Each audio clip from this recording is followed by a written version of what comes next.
Letting go isn't weakness, it's war. It's the quiet battle between who you used to be and who you're trying to become. It's staring at everything you thought you couldn't live without and walking away anyway. It's not about quitting. It's about choosing. Choosing yourself over their approval. Choosing peace over chaos. Choosing growth over comfort. You see, the most dangerous trap you'll ever fall into is believing that holding on is strength. That loyalty means self-destruction. That endurance means tolerating pain that was never yours to carry. But what if I told you that the longer you cling to what's dying, the longer you delay what's trying to be born? What if the things you think are holding you together are the very things tearing you apart? That job, that relationship, that outdated identity, that toxic connection. They don't define you. They confine you. And every time you force yourself to stay in what no longer fits, you send a message to your soul that says, "This is all I deserve." And that's the real tragedy, not losing them, but losing yourself in the process of keeping them. You were not born to beg for breadcrumbs from people who can't see your value. You were not built to tolerate love that comes with conditions. You were not designed to shrink your light just so others don't feel small around you. And yet, how often do we do exactly that? How often do we stay in situations that slowly chip away at our self-respect because we're afraid of what life looks like without them? We say, "What if I let them go and nothing better comes?" But the truth is, what if you don't let go and your future can't come? What if your next chapter is standing at the door waiting, but your hands are too full of the past to open it? You weren't meant to carry it all. You're not weak because you're tired. You're not broken because it hurts. You're human, and humans were made to grow. But growth is messy. It's uncomfortable.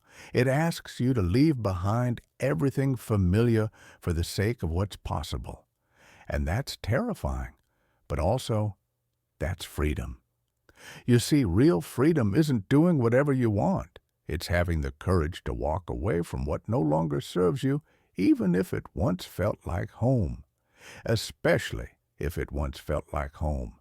Because sometimes the most toxic prisons are built with the bricks of comfort, and the most dangerous place to be is somewhere you've outgrown but refuse to leave.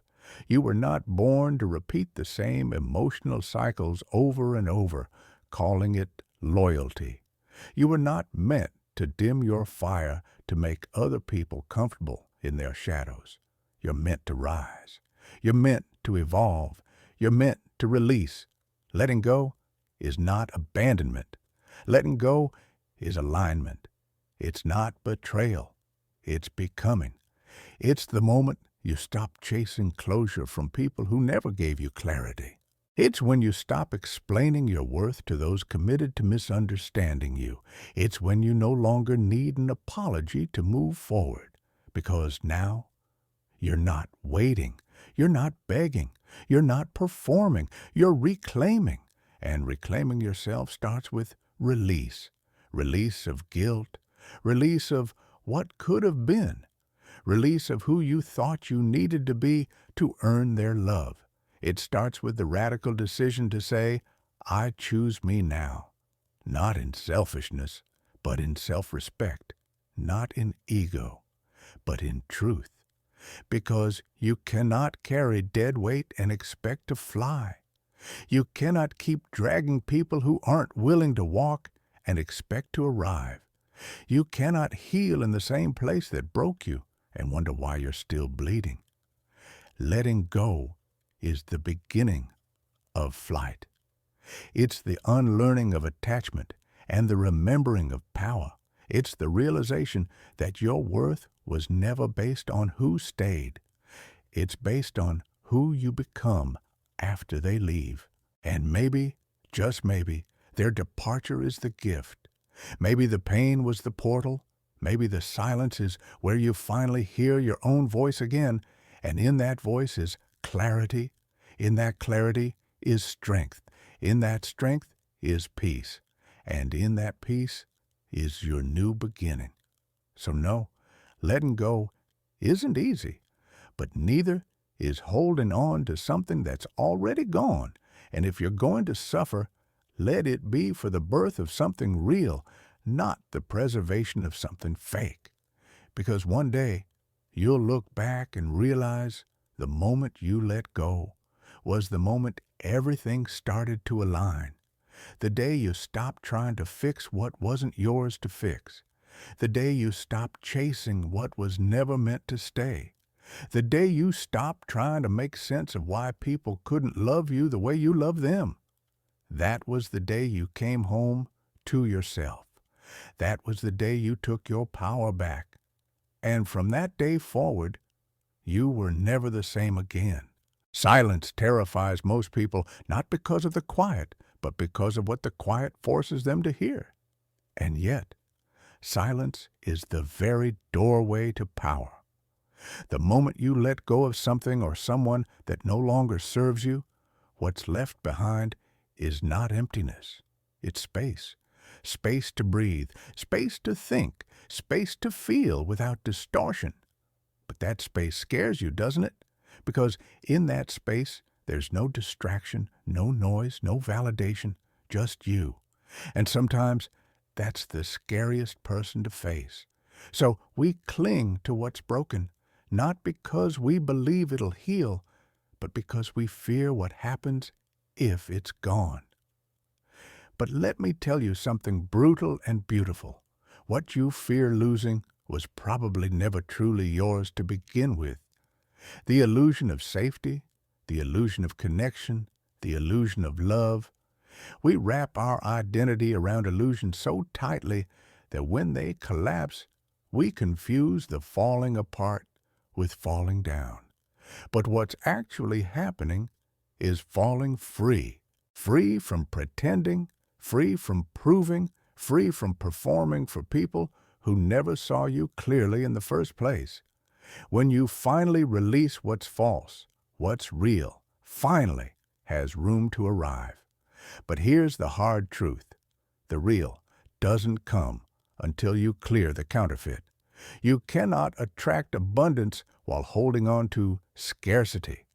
You cannot call in truth while protecting a lie. You cannot step into the next level of your life while gripping the ghosts of your past. And so, the space that scares you is actually sacred. It's a sacred reset. It's the pause before the breakthrough, but society teaches you that emptiness is failure, that if you're alone, you're losing, that if you're quiet, you're irrelevant. So we chase noise, we chase attention. We fill our days, our feeds, our heads, our beds, anything to avoid the stillness. But here's the paradox. Transformation doesn't happen in noise. It happens in the void. In the silence, truth emerges. In the pause, alignment returns. In the absence of distraction, your soul remembers who you are. And when you remember who you are, you stop begging the world to tell you. That's why letting go isn't just about people. It's about identities. It's about letting go of the version of you that you perform to survive, the pleaser, the fixer, the apologizer, the person who stayed silent to keep the peace, the person who shrank to be accepted. That version of you kept you alive. But it's not who you came here to be. You were born to be free, and freedom requires space. Space to be misunderstood without losing your center. Space to walk away without guilt. Space to say no without explanation. Space to receive what's real without settling for what's available. But that space is earned. Earned by releasing what's familiar. Earned by grieving what never really existed. Earned by choosing to trust what hasn't yet arrived. Because you will be tested. The moment you let go, the void will ask, Do you really believe something better is coming? And if you say yes, not with your mouth, but with your actions, the universe will answer. But only after you do. You have to go first. You have to clear the space. You have to sit in the silence and choose not to fill it with noise. You have to let it be empty and let that emptiness be holy, because nothing new enters until something old exits. That's not loss, that's law. So if your life feels empty right now, maybe it's not falling apart. Maybe it's falling into place. Maybe this space is your training ground, your cocoon, your sacred in-between, and maybe the very thing you're calling nothing is preparing you for everything. So stop running from the silence. Sit with it. Let it strip you. Let it purify you. Let it teach you what you never had time to hear when you were busy chasing illusions. Because when you finally stop clinging to what you fear to lose, you begin to see what was weighing you down. And that's when power returns, quiet, steady, unshakable. It doesn't announce itself. It doesn't need to. It lives in the stillness. It lives in the space. And when that space becomes home, you'll stop fearing the void. You'll start respecting it, because now you know the void is not empty. It's full of you, the real you, the free you, the you who's no longer afraid to release, to rest, to receive. And when that version of you rises, everything changes. There's a moment, quiet, invisible, but seismic, when the universe begins to move in your favor, and it happens the instant you let go of what was never yours to keep. You won't always see it right away. It won't flash across the sky or echo through the room. It'll whisper. It'll shift something inside you before it shifts anything around you. But make no mistake, the second you stop chasing, forcing, clinging, and performing, reality starts to rearrange. You see, the universe doesn't respond to desperation. It responds to alignment. It doesn't reward pretending. It rewards truth, and your truth gets louder the moment you release what's been silencing it. You thought letting go would leave you with less. But the shift proves otherwise. Letting go doesn't shrink your world. It clears the fog so you can finally see how wide and wild your path really is. Because while you were gripping so tightly to something broken, something shallow, something stale, you were blocking the space that something divine needed to enter. And when you finally let it fall, the current starts moving. Life starts shifting, and at first, it might look like loss. The phone gets quieter, the invitations stop coming, the attention fades, the familiar distractions disappear. It'll feel like subtraction, but what's really happening is subtraction of noise, subtraction of misalignment, subtraction of what was draining you without return. And when all of that exits, space opens for what is real, what is earned, and what is meant. That's when the shift becomes visible. You start attracting people who see you, not the version you curated for survival, but the raw, real you. You start pulling in opportunities that match your frequency, not your fear. Doors you thought were locked start to creak open, not because you kicked them down, but because you finally stopped trying to enter rooms you were never meant to be in. This is not magic. This is alignment. This is energy meeting intention. This is life reflecting your decisions. Because everything in this world is vibration. People feel it. Energy precedes identity. You don't get what you want. You get what you are. And what you are becomes clear the moment you stop anchoring yourself to the weight of what's no longer yours. You become lighter, sharper, freer. And the universe, it responds to that. It always has. But it was waiting for you to choose differently, waiting for you to stop betraying your own boundaries for the sake of belonging, waiting for you to stop giving CPR to relationships that were already spiritually dead, waiting for you to walk away not in bitterness, but in truth. And when you do, that's when you feel the shift. Your peace increases, your intuition sharpens, You stop second-guessing your worth every time someone leaves, because now you understand that absence is a filter, rejection is redirection, silence is information, and what used to break you now builds you. You stop arguing with reality. You stop trying to change people who don't want to change. You stop confusing being wanted with being valued. You stop handing over access just because someone asks nicely. This is the shift. It's internal first, but then watch your external world start to align. Conversations get deeper. Your standards rise. The things that used to trigger you no longer even register. That person who used to keep you awake at night, you sleep just fine now. That job you were afraid to leave, a better one found you when you stopped forcing the wrong one. That version of you who tolerated disrespect just to feel needed, she's gone, he's risen. The new you isn't hard, just clear, just steady, just unavailable for anything that disturbs your peace. And that energy, that clarity, that sovereignty, it pulls in a new world, because the universe can't deliver miracles to someone clinging to misery. The miracle needs space. It needs faith. It needs a you that is ready, not desperate. And you become ready by releasing the false, releasing the timelines you thought you were supposed to follow, releasing the guilt for choosing yourself, releasing the fear of outgrowing people who once felt like home. The shift doesn't beg for applause. It doesn't scream for attention. It just arrives, quietly, powerfully, fully. And from that moment on, your life never quite goes back. Not because everything becomes perfect, but because you no longer tolerate what's misaligned.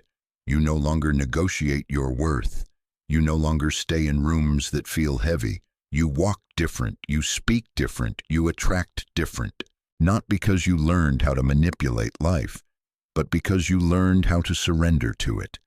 Surrender is not weakness, it's wisdom. It's trusting that when you finally put down what's poisoning your spirit, life will hand you what nourishes it. That's the shift. That's the invitation. And it starts the moment you let go. You think letting go leads to emptiness. You think release is just another name for loss. But what if I told you what arrives after you let go isn't absence, but abundance? Not instantly, not obviously, not in the way your logic expects, but deeply, quietly, fully. Because after the storm, after the ache, after the silence settles in, and the echoes of what you left behind begin to fade, something new starts to stir. And it doesn't come wrapped in drama or noise. It doesn't shout for your attention. It simply appears because the space is finally ready for it. That's the gift of the void. It doesn't stay empty. It attracts everything that was waiting to enter, but couldn't fit through the chaos. But here's the truth. Most people never get that far. They exit the storm and run right back into the familiar, back to the same habits, the same people, the same patterns. Because the void terrifies them. They mistake stillness for stagnation. They confuse peace with boredom. They crave the chaos they said they hated, but not you. You chose to sit in it. You chose to feel it, to stay when it was uncomfortable, to trust when it made no sense. And because you did, now the gifts come. Subtle at first, a moment of clarity where you used to feel confusion, a boundary held where you used to cave, a conversation that flows instead of drains, a person who sees you without needing a mask, a morning where you wake up and don't feel the weight of regret. These are the first signs, signs that you've shifted, that you've passed the test, that what you've called emptiness was actually a sacred clearing, a divine reset, and now life starts to fill it, piece by piece, truth by truth. You begin to attract from wholeness, not hunger. You stop chasing people to feel complete. You stop negotiating your energy just to keep a seat at someone else's table, because now you've built your own. And guess what? The right people find you at that table, not because you begged for them, not because you bent yourself into a version they could approve of, but because they're drawn to your peace, your steadiness, your energy. People feel it. They don't even know why, but they trust you now. They listen. They respect your silence because it carries weight. And that weight, that's your integrity. That's your authenticity. That's the proof that you've survived the shedding. And more than that, you've grown from it. But it's not just people who shift. It's your vision. You no longer see through the lens of fear. You stop asking, will they leave me? And start asking, do they even deserve to stay? You stop asking, what if I fail? And start asking, what if this works? You stop planning your life around what's safe and start moving toward what's aligned. And alignment always rewards. Maybe not with fireworks, maybe not with applause, but with resonance. You walk into a room and no longer feel like an imposter. You create without doubting your voice. You rest without guilt. You say no without panic. You know your worth, not because someone reminded you, but because you reclaimed it. That's the gift. The power to stand in your own energy and not shrink. To no longer need permission to exist fully. To no longer apologize for evolving. And here's what's wild. The more you live in that truth, the more life mirrors it back to you. You'll start noticing coincidences, except they're not coincidences, they're confirmations. You'll meet people on the same path. You'll receive opportunities that align with your purpose, not just your ego. You'll feel connected in ways you didn't even know were possible. And you'll wonder, why didn't I let go sooner? But don't. Don't regret the time it took. Don't mourn the seasons where you stayed too long. You weren't wrong. You were learning. You weren't lost. You were being broken open, because sometimes it takes the pain of losing the wrong things to make space for the right ones. Sometimes it takes walking through fire to discover your flame-proof. And now you rise, not with noise, but with depth, not with pride, but with peace, not with performance, but with presence. You become a living invitation for others to do the same. Your courage creates courage in others. Your healing gives them permission to heal. Your light reminds them of their own. And that, above all, is the most unexpected gift. That your decision to let go didn't just change your life. It changed the frequency of every life you touch. That's the ripple. That's the legacy. That's the quiet miracle that arrives after the storm. So if you're still in it, hold on. If you're standing in the void, stay grounded. If you're second-guessing the release, trust it. Because what's coming is greater than what's gone. And when it arrives, you'll understand why the letting go was necessary, not just to protect your peace, but to make space for your power. There is a version of you that they can no longer access, not because you became cruel or distant, but because you became clear, because you walked through the fire and refused to come out as smoke, because you stared into the silence after the letting go, and found yourself not weaker but weightless. There is a version of you that doesn't flinch when the past knocks, that doesn't chase what walks away, that doesn't shrink just to fit back into places that no longer honor your soul. That version of you is being born now, and once it fully rises, you become untouchable, not invincible in the eyes of the world, but unshakable in the core of your being. People feel it before you speak. They notice it when you walk into the room. They can't put their finger on it, but they know something about you is different. You've stopped begging. You've stopped explaining. You've stopped proving. You simply are. Rooted, focused, whole. That's the energy of someone who let go and never looked back. That's the energy of someone who understands that closure doesn't come from others. It comes from the moment you no longer need them to validate your decision. And once you find that place, life bends differently around you. Drama doesn't find you because you're not entertaining it. Chaos can't attach to you because you stopped feeding it. The opinions of others lose their power because your truth speaks louder.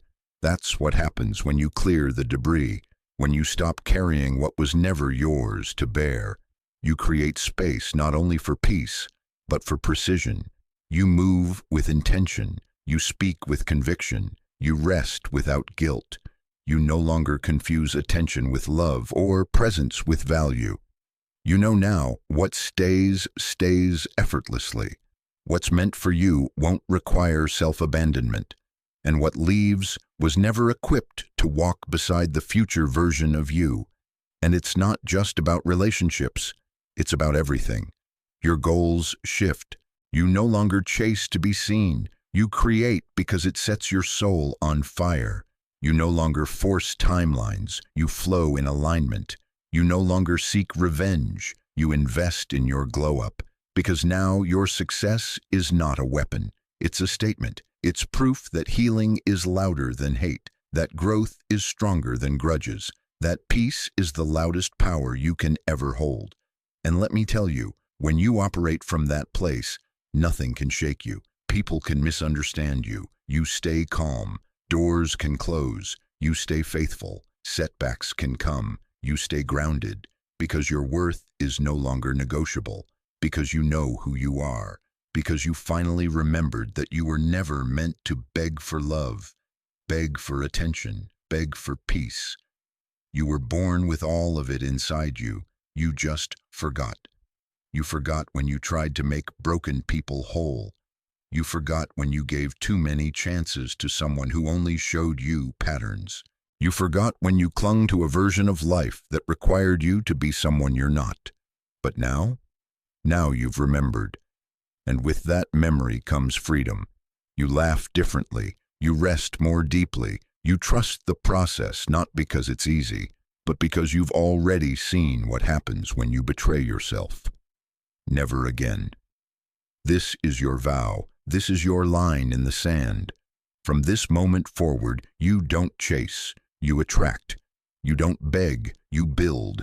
You don't fight for a seat. You create the whole damn table. And those who see you, feel you, value you, they show up without force. And those who don't, they fade without drama. And you let them, because your worth is not tied to who stays. Your destiny is not delayed by who leaves. Your story is not controlled by who doesn't understand it. This is the new you, no longer addicted to chaos, no longer fueled by fear, no longer wasting energy on proving your value. You just are, unapologetically, unshakably, unstoppably. And when you live from that place, you begin to notice something profound. Life becomes lighter. Not because nothing hard ever happens, but because you no longer carry what isn't yours. You no longer internalize every rejection. You no longer make failure mean you're broken. You no longer hold on to guilt for evolving past people who chose to stay stagnant. That's the true arrival. That's what was waiting on the other side of letting go. Not just better people, not just new beginnings, but a new you. A version that doesn't apologize for boundaries, a version that doesn't settle for crumbs, a version that wakes up knowing that peace is the highest form of success. So here's the truth. The letting go wasn't an ending. It was a realignment. It wasn't punishment. It was preparation. It wasn't rejection. It was redirection. And now you rise with power, with clarity, with a fire that doesn't need to burn others to stay lit. You don't need revenge. You don't need validation. You don't need to prove what you already know. You just need to keep walking, keep glowing, keep building, keep becoming, because the ones who left, they'll see it. The ones who doubted, they'll feel it. The ones who tried to dim your light, they'll squint when you walk into the room. But you won't even notice, because your eyes are forward, your hands are building, your soul is flying. You let them go, and everything you ever needed found its way back home to you.